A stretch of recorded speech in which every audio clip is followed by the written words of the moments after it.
നമ്മളിനി നെക്സ്റ്റ് നോക്കാൻ പോകുന്നത് കൺസ്ട്രക്ഷൻ ഓഫ് DC മെഷീൻസ് ആണ്. അപ്പോൾ ജനറേറ്റർ ആയാലും മോട്ടർ ആയാലും ഇതാണ് അതിൻ്റെ ബേസിക് കൺസ്ട്രക്ഷൻ ഫീച്ചേഴ്സ്. അപ്പോൾ അതാണ് കൺസ്ട്രക്ഷനുള്ള ക്രോസ് സെക്ഷനാണ് നമ്മളിപ്പോൾ ഒരു DC മെഷീൻ്റെ എടുത്തിരിക്കുന്നത്. നിങ്ങൾക്ക് ജാനുവരി 2017 പേപ്പറിൽ പാർട്ട് ബിയിൽ ഒരു 4 പോളുള്ള DC ജനറേറ്ററിൻ്റെ കൺസ്ട്രക്ഷണൽ ഫീച്ചേഴ്സ് എക്സ്പ്ലെയിൻ ചെയ്യാൻ വേണ്ടി ക്വസ്റ്റ്യൻ ഉണ്ടായിരുന്നു. അപ്പോൾ 4 പോളുള്ള, അപ്പോൾ ഇവിടെ 4 പോൾ നമ്മൾ കാണിച്ചിട്ടുണ്ട്. 2 നോർത്ത് പോളും 2 സൗത്ത് പോളും ഉണ്ട്. അപ്പോൾ 4 പോളുള്ള ഒരു DC ജനറേറ്റർ, അത് ജനറേറ്റർ ആയാലും മോട്ടർ ആയാലും സെയിം കൺസ്ട്രക്ഷണൽ ഫീച്ചേഴ്സാണ്. അപ്പോൾ അതിൻ്റെ കൺസ്ട്രക്ഷൻ, അപ്പോൾ ഈ ക്രോസ് സെക്ഷൻ വരയ്ക്കാൻ പഠിക്കണം. അപ്പോൾ എൻ്റെ ഡ്രോയിങ് അത്ര നന്നായിട്ടില്ല എങ്കിലും നിങ്ങൾ നന്നായി വരച്ച് പഠിക്കുക. പിന്നെ പാർട്സ് മാർക്ക് ചെയ്യണം. പിന്നെ ഓരോ പാർട്സ് എന്താണ് അതിൻ്റെ യൂസേജ് എന്നൊന്നും അറിയണം. അപ്പോൾ ഇതാണ് നമ്മുടെ DC മെഷീൻ്റെ ക്രോസ് സെക്ഷൻ. 4 പോൾസ് കാണിച്ചിട്ടുണ്ട്, 2 നോർത്ത് പോളും 2 സൗത്ത് പോളും. അപ്പോൾ ഓപ്പോസിറ്റ് പോൾസാണ് അടുത്തടുത്ത് വരിക. സെൻറ്ററിലൊരു ഷാഫ്റ്റ് ഉണ്ട്, ഈ സർക്കിളാണ് ഷാഫ്റ്റ്. ഷാഫ്റ്റിന് ചുറ്റും ഇങ്ങനെ ഇതായിട്ടുള്ള വരച്ചിട്ടുള്ള സർക്കിളിൻ്റെ ഉള്ളിൽ വരച്ചിട്ടാണ് കമ്മ്യൂട്ടേറ്റർ. അതിന് പുറത്തായിട്ട് 4 ബ്രഷസ് വെച്ചിട്ടുണ്ട്. പിന്നെ ഈ ഡോട്ടഡ് ലൈൻ ആയിട്ടുള്ള സർക്കിളാണ് നമ്മുടെ ആർമേച്ചർ എന്ന് പറയുന്നത്. ആർമേച്ചറിൻ്റെ ഉള്ളിൽ ആർമേച്ചർ വൈൻഡിങ്സ് ഉണ്ട്, ആർമേച്ചർ സ്ലോട്ട്സ് ഉണ്ട്. ഈ ഡോട്ടഡ് ലൈനാണ് ആർമേച്ചർ സ്ലോട്ട്സ്, ഈ സ്ക്വയർ ബോക്സസ് കാണുന്നത്. അതിൻ്റെ ഉള്ളിൽ ആർമേച്ചർ വൈൻഡിങ്സ്, ഈ സർക്കിൾസ് ഉണ്ട്. പിന്നെ പോൾസ് പറഞ്ഞു, പോൾസിന് ചുറ്റും ഇവിടെയാണ് നമ്മൾ ഫീൽഡ് വൈൻഡിങ്സ് മാർക്ക് ചെയ്തിട്ടുള്ളത്. പിന്നെ ഈ ഒരു കേർവ് ഷേപ്പ് ഉള്ളതാണ് പോൾ ഷൂ എന്ന് പറയാം. ഇത് പോളിൻ്റെ 2 സൈഡിൽ ഫീൽഡ് വൈൻഡിങ് ഉണ്ട്. ഇത് പോൾ ഷൂ. പിന്നെ കമ്മ്യൂട്ടേറ്റർ പറഞ്ഞു, ബ്രഷസ് പറഞ്ഞു. ഇതാണ് നമ്മുടെ ഒരു DC മെഷീൻ്റെ ബേസിക് ആയിട്ടുള്ള കൺസ്ട്രക്ഷണൽ പാർട്സ്. ഇതിൽ yoke, pole core, pole shoe, പിന്നെ ആർമേച്ചർ കോറ്, ഫീൽഡ് വൈൻഡിങ്, അതായത് പോളിന് ചുറ്റുമുള്ള ഫീൽഡ് വൈൻഡിങ്, പിന്നെ എയർ ഗ്യാപ്പ്. ഇത്രയും പോർഷനാണ് ഇതിലെ മാഗ്നറ്റിക് സർക്യൂട്ട് എന്ന് പറയാം. അപ്പോൾ ഇതിൽ 2 പാർട്ടും ഉണ്ട്, മാഗ്നറ്റിക് സർക്യൂട്ട് ഉണ്ട്, ഇലക്ട്രിക് സർക്യൂട്ട് ഉണ്ട്. അപ്പോൾ യോക്ക്, പോൾ കോറ് അല്ലെങ്കിൽ pole shoe, field windings, armature core, air gap, ഇത്രയും കൂടെ കോൺസ്റ്റിറ്റ്യൂട്ട് ചെയ്യുന്നതാണ് മാഗ്നറ്റിക് പാർട്ട് എന്ന് പറയുന്നത്. ബാക്കി റിമൈനിങ് പോർഷൻസ് എല്ലാം ഇലക്ട്രിക് പാർട്ടിൽ വരും. അതായത് കമ്മ്യൂട്ടേറ്റർ, ബ്രഷസ്, അതൊക്കെ ഇലക്ട്രിക് പാർട്ടാണ്. അപ്പോൾ നമുക്കിനി ഓരോ പാർട്ടായിട്ട് നോക്കാം. അപ്പോൾ നമുക്ക് യോക്കിൽ നിന്ന് സ്റ്റാർട്ട് ചെയ്യാം. യോക്ക് എന്ന് പറയുന്നത് ഒരു മെക്കാനിക്കൽ സപ്പോർട്ട്, ഈ മെഷീൻ ഒരു മെക്കാനിക്കൽ സപ്പോർട്ട് കൊടുക്കുന്ന ഏറ്റവും ഔട്ടർ മോസ്റ്റ് ലെയറാണ് യോക്ക്. അപ്പോൾ അത് മൊത്തം മെഷീനിൻ്റെ എല്ലാ പാർട്സിനെയും സപ്പോർട്ട് ചെയ്യാൻ വേണ്ടിയിട്ടാണ് നമ്മൾ യോക്ക് വെച്ചിരിക്കുന്നത്. അതുപോലെ തന്നെ അവിടെ നല്ല ലോ റിലക്റ്റൻസ് ആയിട്ടുള്ള, ലോ റിലക്റ്റൻസ് എന്ന് വെച്ച് കഴിഞ്ഞാൽ ഫ്ലെക്സിന് കൂടുതൽ പോകാനായിട്ട്, അതായത് ഫ്ലെക്സിൻ്റെ ഒപ്പോസിഷനെയാണ് നമ്മൾ റിലക്റ്റൻസ് എന്ന് പറയുന്നത്. നമ്മൾ റെസിസ്റ്റൻസ് പറഞ്ഞല്ലേ അല്ലേ, കറണ്ടിൻ്റെ റെസിസ്റ്റൻസ് ആണ് ഒപ്പോസ് ചെയ്യുക. അതുപോലെ ഇവിടെ ഫ്ലെക്സിന് ഒപ്പോസ് ചെയ്യുന്നതാണ് റിലക്റ്റൻസ്. അപ്പോൾ അത് കുറയ്ക്കാൻ വേണ്ടിയിട്ട് ലോ റിലക്റ്റൻസ് പാത്തൊക്കെ കൊടുക്കാൻ വേണ്ടിയിട്ടാണ് യോക്ക് വെച്ചിരിക്കുന്നത്. അതുപോലെ ഒരു മെക്കാനിക്കൽ സപ്പോർട്ടും. പിന്നെയുള്ളതാണ് പോൾ ഷൂ ഒക്കെ. പോൾസ് എന്ന് പറഞ്ഞിട്ട് നമ്മൾ 4 പോൾസാണ് ഇപ്പോൾ കാണിച്ചിട്ടുള്ളത്. ഈ പോൾ കോറുണ്ട്, ഈ പോൾ കോറിലാണ് പോൾസും പോൾ ഷൂവും പിന്നെ ഫീൽഡ് വൈൻഡിങ്സ് ഒക്കെ ഇരിക്കുന്നത്. അപ്പോൾ ഇതിലെ പോൾ ഷൂവിന് 2 പർപ്പസാണുള്ളത്. ഒന്ന് ഫീൽഡ് വൈൻഡിങ്ങിനുള്ള സപ്പോർട്ട് കൊടുക്കുക, അല്ലേ, ഫീൽഡ് വൈൻഡിങ്സിനെ പ്ലേസ് ചെയ്യാനുള്ളൊരു സപ്പോർട്ട് കൊടുക്കുക. പിന്നെ ഇവിടെ ഒരു കേർവ് കണ്ടോ, ഡിസ്ട്രിബ്യൂഷൻ കൊടുക്കാണ്, ഫ്ലെക്സിനെ ഡിസ്ട്രിബ്യൂട്ട് ചെയ്യാനായിട്ട് ഈ പോളിന് ചുറ്റും അല്ലെങ്കിൽ ഫീൽഡിൽ ഫ്ലെക്സിനെ ഡിസ്ട്രിബ്യൂട്ട് ചെയ്യാനായിട്ട് അത് ഹെൽപ്പ് ചെയ്യും പോൾ ഷൂ. പിന്നെ ഫീൽഡ് വൈൻഡിങ് ആയാലും ആർമേച്ചർ വൈൻഡിങ് ഉണ്ട് ഇവിടെ. ആർമേച്ചർ വൈൻഡിങ് ആയാലും ഫീൽഡ് വൈൻഡിങ് ആയാലും കോപ്പർ സ്ട്രിപ്സ് ആണ് നമ്മൾ യൂസ് ചെയ്യുക. അതായത് കറണ്ട് പാസ് ചെയ്യാൻ വേണ്ടിയിട്ട് എളുപ്പത്തിന് കോപ്പർ സ്ട്രിപ്സോ അല്ലെങ്കിൽ കോപ്പർ കണ്ടക്ടേഴ്സോ ആണ് ആർമേച്ചർ അല്ലെങ്കിൽ ഫീൽഡ് വൈൻഡിങ്സ് ആയിട്ട് യൂസ് ചെയ്യുക. പിന്നെ യോക്ക് നമ്മൾ മെയ്ഡ് ചെയ്യുന്നത് കാസ്റ്റ് അയൺ വെച്ചിട്ടാണ് അത് മെയ്ഡപ്പ് ചെയ്തിരിക്കുന്നത്. പിന്നെ ആർമേച്ചറാണ് ഈ കാണിച്ചിരിക്കുന്ന ഡോട്ടഡ് ലൈൻ. അപ്പോൾ ആർമേച്ചർ കോറാണത്. ആർമേച്ചർ കോറിനകത്താണ് ആർമേച്ചർ സ്ലോട്ട്സും അതിനകത്താണ് ആർമേച്ചർ വൈൻഡിങ്സ് അല്ലെങ്കിൽ ആർമേച്ചർ കണ്ടക്ടേഴ്സ് അല്ലെങ്കിൽ കോയിൽസ് ഒക്കെ പ്ലേസ് ചെയ്തിരിക്കുന്നത്. പിന്നെ കമ്മ്യൂട്ടേറ്റേഴ്സ് എന്ന് പറഞ്ഞു കഴിഞ്ഞാൽ നമുക്കറിയാം ഇതൊരു DC മെഷീനാണ്. പക്ഷെ നമ്മൾ ഫാരഡേസ് ലോ ഒക്കെ പറഞ്ഞത് പ്രകാരം കണ്ടക്ടർ ഫ്ലെക്സിനെ കട്ട് ചെയ്യുമ്പോൾ EMF ഇൻഡ്യൂസ് ചെയ്യുന്നതാണ്. അപ്പോൾ ആ ഇൻഡ്യൂസ് ചെയ്യുന്ന EMF എവിടെയാണ്? ആർമേച്ചറിലാണ് EMF ഇൻഡ്യൂസ് ചെയ്യുക. ഇൻഡ്യൂസ് ചെയ്യുന്ന EMF എപ്പോഴും AC ക്വാണ്ടിറ്റിയാണ്. അപ്പോൾ നമുക്ക് ആ AC ക്വാണ്ടിറ്റീനെ, ഇതൊരു DC മെഷീൻ ആയതുകൊണ്ട് തന്നെ ACനെ DC ആയിട്ട് കൺവേർട്ട് ചെയ്യണം ഔട്ട്പുട്ട് എടുക്കുമ്പോൾ. ആ കൺവേർഷന് വേണ്ടിയിട്ട് അല്ലെങ്കിൽ അവിടെ ഉണ്ടാകുന്ന EMF ഇൻഡ്യൂസ് ചെയ്യുമെന്ന്. അപ്പോൾ ഇൻഡ്യൂസ് ചെയ്യുന്ന EMF കാരണം അതിലൊരു കറണ്ട് ഫ്ലോ ഉണ്ടാവും. ആ കറണ്ട് ഫ്ലോനെ അല്ലെങ്കിൽ ആ കറണ്ടിനെ കളക്ട് ചെയ്യാൻ വേണ്ടിയിട്ടാണ് നമ്മൾ എന്ത് വെച്ചിരിക്കുന്നത്? കമ്മ്യൂട്ടേറ്റർ. ഇനി ആ കറണ്ടിനെ നമുക്ക് അല്ലെങ്കിൽ DC ആയിട്ട് റെക്ടിഫൈ ചെയ്യണം. ACനെ DC ആയിട്ട് കൺവേർട്ട് ചെയ്യുന്നതിനെ നമ്മൾ വിളിക്കുന്ന പേരാണ് റെക്ടിഫിക്കേഷൻ. അപ്പോൾ ആ റെക്ടിഫയർ ആയിട്ട് വർക്ക് ചെയ്യാനുമായിട്ട് മെക്കാനിക്കൽ റെക്ടിഫയർ എന്നും കൂടെ വിളിക്കും കമ്മ്യൂട്ടേറ്ററിനെ. സോ ഇതൊരു മെക്കാനിക്കൽ റെക്ടിഫയറും കൂടി ആയിട്ടാണ് ആക്ട് ചെയ്യുക. അപ്പോൾ അതിന് വേണ്ടിയിട്ടാണ് നമ്മൾ കമ്മ്യൂട്ടേറ്റേഴ്സ് വെച്ചിരിക്കുന്നത്. പിന്നെ ഈ ആർമേച്ചർ വൈൻഡിങ്സ് എപ്പോഴും, അല്ലെങ്കിൽ ആർമേച്ചർ കോർ എന്ന് പറയുന്നത്, വൈൻഡിങ്സ് അല്ല, ആർമേച്ചർ കോർ നമ്മളെപ്പോഴും തിൻ ലാമിനേഷൻസ് ആയിട്ട്, അതായത് വളരെ തിന്നായിട്ടുള്ളൊരു ഷീറ്റ് പോലെയാണ് വെക്കുക. അതെന്തിനാണെന്ന് വെച്ച് കഴിഞ്ഞാൽ തിൻ ലാമിനേഷൻസ് ആകുമ്പോൾ എഡ്ഡി കറന്റ് ലോസസ് കുറയ്ക്കാനാണ്. അപ്പോൾ എഡ്ഡി കറന്റ് ലോസസ് എന്താണെന്ന് നമ്മൾ ലേറ്റർ പറയും. അപ്പോൾ എഡ്ഡി കറന്റ് ലോസസിനെ മിനിമൈസ് ചെയ്യാനാണ് നമ്മൾ തിൻ ലാമിനേഷൻസ് ആയിട്ട് ആർമേച്ചർ കോറിനെ അറേഞ്ച് ചെയ്യുക. അപ്പോൾ കമ്മ്യൂട്ടേറ്റർ പറഞ്ഞു. ഇനി കമ്മ്യൂട്ടേറ്ററിൻ്റെ മുകളിലായിട്ട്, അല്ലെങ്കിൽ കമ്മ്യൂട്ടേറ്ററിൻ്റെ പുറത്തായിട്ട് പ്ലേസ് ചെയ്തിട്ടുള്ളതാണ് ബ്രഷസ് എന്ന് പറയും. ഈ ബ്രഷസ് കാർബൺ കൊണ്ടാണ് മെയ്ഡ് ചെയ്തിരിക്കുന്നത്.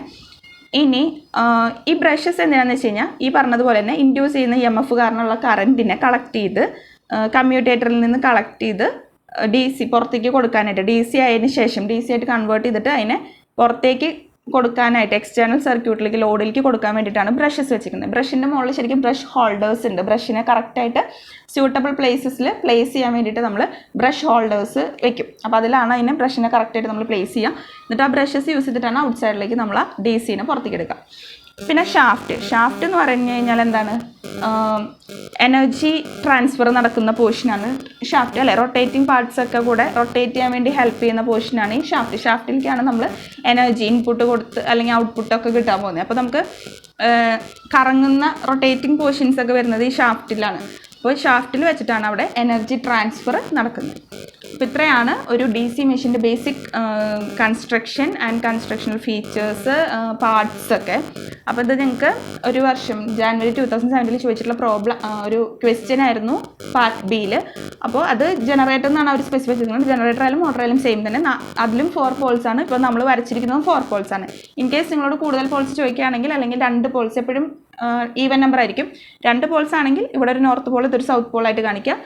6 പോൾസ് ആണെങ്കിൽ എക്സ്ട്രാ 2 പോൾസും കൂടെ വരും. അപ്പോൾ ഈ അറേഞ്ച്മെൻറ്റ് ഒന്ന് സ്പേസ്, ഇവർ തമ്മിലുള്ള ഡിസ്റ്റൻസ് ഒന്ന് അഡ്ജസ്റ്റ് ചെയ്തിട്ട് 2 പോൾസും കൂടെ വരച്ച് എവിടെ നിന്നാണ് സ്റ്റാർട്ട് ചെയ്യുന്നത് അവിടെ തൊട്ടടുത്ത്, ഇപ്പോൾ ഒരു നോർത്ത് പോളാണ് നമ്മൾ ആദ്യം വരച്ചെങ്കിൽ തൊട്ടടുത്തുള്ളത് സൗത്ത് പോൾ ആയിരിക്കും. അങ്ങനെ ഓപ്പോസിറ്റ് പോൾസ് അടുത്ത് വരുന്ന തരത്തിൽ അറേഞ്ച് ചെയ്ത് വരയ്ക്കുക. ബാക്കി എല്ലാ ഫീച്ചേഴ്സും എല്ലാ പാർട്സും ഒക്കെ സെയിം ആയിരിക്കും. ഇതായിരുന്നു കൺസ്ട്രക്ഷൻ. ഇനി ഇപ്പോൾ നമ്മൾ ആർമേച്ചർ വൈൻഡിങ്സ് ഉണ്ടെന്ന് പറഞ്ഞു. ഈ ആർമേച്ചർ വൈൻഡിങ്സ് ബേസിക്കലി 2 ടൈപ്പ് ഉണ്ട്. അത് ഏതൊക്കെയാണെന്ന് നമുക്ക് നോക്കാം. അപ്പോൾ ഒരു DC മെഷീൻ്റെ ആർമേച്ചർ വൈൻഡിങ്സ് ആണ് നമ്മളിനി നെക്സ്റ്റ് നോക്കാൻ പോകുന്നത്.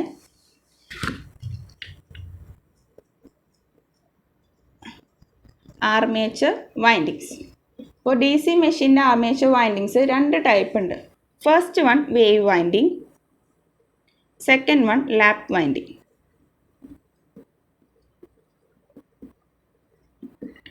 രണ്ട് വൈൻഡിങ്സ് അല്ലേ, വേവ് ആൻഡ് ലാപ്പ്. അപ്പോൾ നമുക്ക് അതിൽ ആദ്യം വേവ് വൈൻഡിങ് എങ്ങനെയാണെന്ന് നോക്കാം.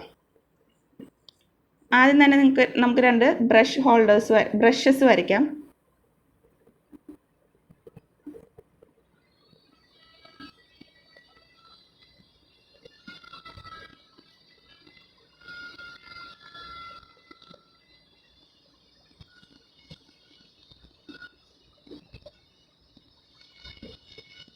ഇതാണ് നമ്മുടെ പോസിറ്റീവ് ബ്രഷ്, ഇത് നെഗറ്റീവ് ബ്രഷ്. എപ്പോഴും പോസിറ്റീവ് നിന്നാണ് കറണ്ട് സ്റ്റാർട്ട് ചെയ്യുക, എന്നിട്ട് നെഗറ്റീവിലേക്ക് ഫ്ലോ ചെയ്യും. ഇനി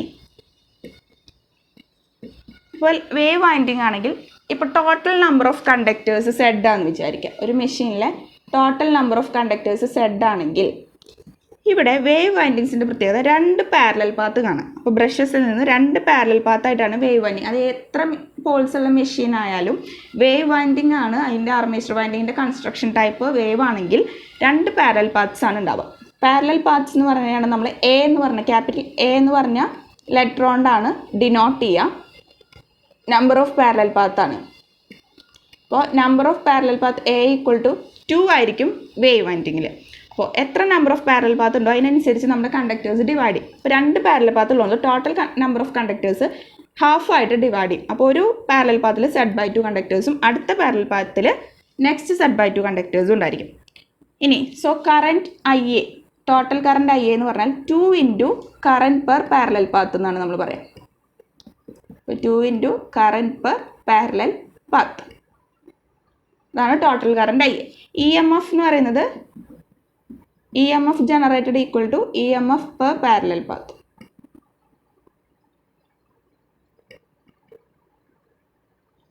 ഓക്കെ.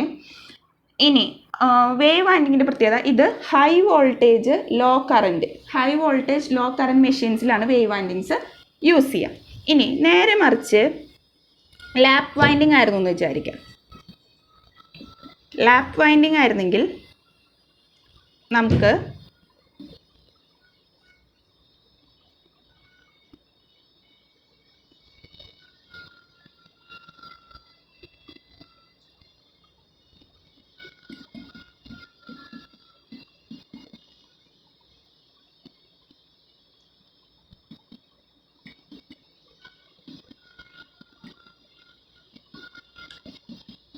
ഇതിൽ 2 ബ്രഷസ് കാണിച്ചിട്ടുണ്ട്. ഇവിടെ എന്താണെന്ന് വെച്ച് കഴിഞ്ഞാൽ എത്ര നമ്പർ ഓഫ് കണ്ടക്ടേഴ്സ് ഉണ്ടോ അതിനെ ബൈ പി, അതായത് പി എന്ന് പറഞ്ഞാൽ നമ്പർ ഓഫ് പോൾസ് ആണ്.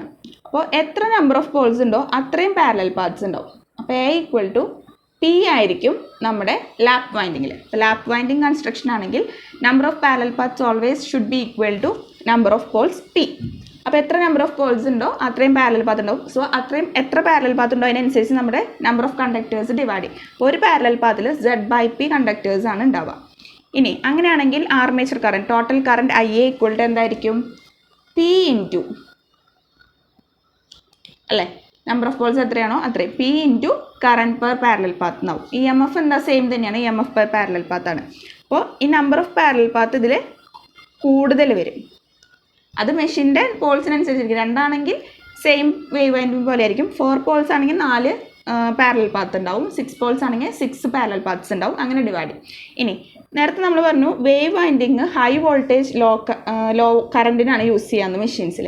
സോ ഇവിടെ ലാപ്പ് വൈൻഡിങ് ആണെങ്കിൽ ലോ വോൾട്ടേജ് ഹൈ കറണ്ട് മെഷീൻസിലാണ് യൂസ് ചെയ്യുക. അപ്പോൾ ലോ വോൾട്ടേജും ഹൈ കറണ്ട് വരുന്നതിലാണ് ലാപ്പ് വൈൻഡിങ് യൂസ് ചെയ്യുക. അപ്പോൾ നമുക്കിതിൻ്റെ ഡിഫറൻസ് ജൂലൈ 2017 പേപ്പറിൽ പാർട്ട് എയിൽ നിങ്ങൾക്ക് ലാപ്പ് ആൻഡ് വേവ് വൈൻഡിങ്സിൻ്റെ ഡിഫറൻസ് ചോദിച്ചിട്ടുണ്ട്. ലാപ്പ് വൈൻഡിങ്ങും വേവ് വൈൻഡിങ്ങും തമ്മിലുള്ള ഡിഫറൻസ് എന്താണെന്ന് ചോദിച്ചിട്ടുണ്ട്. നമുക്ക് ഡിഫറൻസ് എന്താ നോക്കാം. ഇപ്പോൾ ഇവിടെ A ഈക്വൽ ടു എന്തായിരിക്കും? P ആയിരിക്കും. ഇവിടെ A ഈക്വൽ ടു 2 ആയിരിക്കും ഓൾവേസ്. ഇവിടെ number of conductors per parallel path എന്ന് പറഞ്ഞു കഴിഞ്ഞാൽ Z/P ആയിരിക്കും. ഇവിടെ conductors per parallel path Z/2 ആയിരിക്കും ഓൾവേസ്. പിന്നെ ഇവിടെ IA എന്ന് പറയുന്നത് P into current per parallel path ആയിരിക്കും.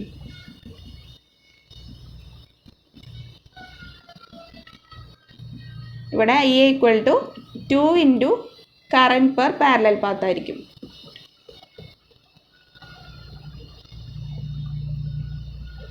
പിന്നെ EMF എന്ന് പറയുന്നത് EMF generated will be equal to EMF per parallel path.